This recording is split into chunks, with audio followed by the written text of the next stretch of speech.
عادل صاحب آج تو مشترکہ مفادات کونسل نے نئی ڈیجیٹل مردم شماری کی منظوری دے دی. ٹیکنیکلی تو نہیں لگ رہا کہ اس سال الیکشنز ہوں گے. آپ لوگوں کیا موقف ہے اس پر؟ الیکشنز اگر اگلے سال ہوتے ہیں تو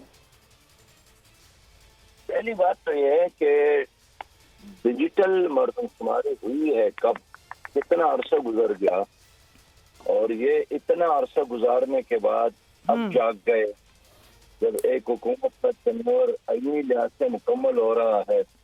اس سارے پروسیس کو یہ استعمال کر رہے ہیں الیکشن کو زیادہ سے زیادہ ڈیلے کرنے کے لیے. اچھا، جماعت اسلامی کا موقف یہ ہے کہ اب جلد از جلد الیکشن ہونا چاہیے، کم از کم مدت میں ان آئینی قانونی تقاضوں کو پورا کر کے عوام کو نیا مینڈیٹ دینے کا موقع دینا چاہیے. تاریخ کا امین،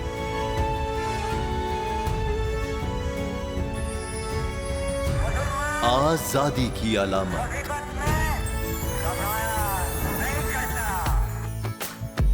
حسن کا آئینہ دار، فکر و نظریے کی عکاس،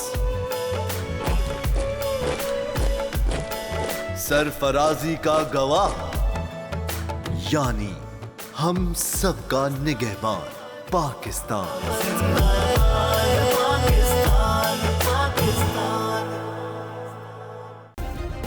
سبسکرائب کریں اور بیل دبائیں تاکہ کوئی خبر رہ نہ جائے.